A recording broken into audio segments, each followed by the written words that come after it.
கர்த்தருடைய நாமத்துக்கு ஸ்தோத்திரம் உண்டாவதாக. கர்த்தருக்கு காத்திருக்கிறவர்களோ புது பலன் அடைந்து கழுகை போல செட்டைகளை அடைத்து எழும்புவார்கள். அவர்கள் ஓடினாலும் இளைப்படையார்கள், நடந்தாலும் சோர்வடையார்கள். எனக்கு அன்பானவர்களே, நம்ம ஒரு ஆசீர்வாதத்துக்கு காத்திருப்பது மிகவும் ரொம்ப நல்லது. நீடிய பொறுமை ரொம்ப ரொம்ப நல்லது. ஒரு வேலைக்கோ ஒரு திருமணத்துக்கோ குழந்தைக்காகவோ நம்ம கர்த்தரிடத்தில் சொல்லிட்ட பிறகு நாம் அதுக்காக காத்திருக்கணும். ஆண்டவர் நிச்சயமாக கொடுப்பார் என்ற விசுவாசத்தோடு நீங்கள் காத்திருந்தால் அதை பெற்றுக்கொள்வீர்கள். யோசேப்பு ஆசீர்வாதத்துக்காக அவர் காத்திருந்ததை நீங்கள் வேத வசனத்திலே நீங்கள் தியானிக்கலாம். எனக்கு அன்பானவர்களை, காத்திருப்பது நமக்கு கர்த்தருக்குள் காத்திருப்பது இளைப்படைய செய்யாதாம்.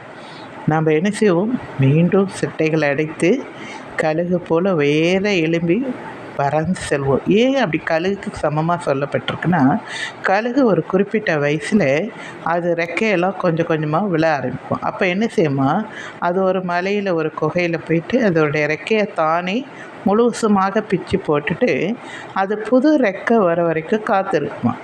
அது புது ரெக்கை எல்லாமே முளைச்ச பிறகு மீண்டுமாக செட்டைகளை அடைத்து உயர எலும்புமா. எவ்வளோ நல்லா இருக்குல்ல இது கேட்கும்போது. அதே போல் தாங்க நாம் ஒரு ஆசீர்வாதத்துக்காக காத்திருக்கணும்.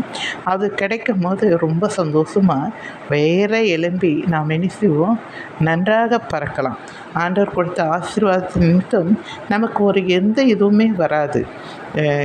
இப்போ நாமளாக தேடிக்கிட்டதில் ஏதாவது ஒரு கஷ்டங்கள், ஏதாவது பிரச்சனை வரும். ஆனால் ஆண்டவர் கொடுக்குற ஆசீர்வாதம் நம்மளை என்ன செய்யாதோ? இளைப்படையாதோ. நடந்தாலும் நாம் சோர்ந்து போக மாட்டோமா. அவர் எவ்வளோ ஒரு ஆசீர்வாதம். கர்த்தர் கொடுக்குற ஐஸ்வர்யத்தில் ஒரு இதுவும் இருக்காது. அந்த ஐஸ்வர்யத்தில் நம்ம சந்தோஷமாக யோபு போல இருப்போம். சரிங்களா? கர்த்தருக்கு காத்திருந்து ஆண்டவருடைய ஆசீர்வாதத்தை பெற்றுக்கொள்ளுங்கள். தேங்க்யூ.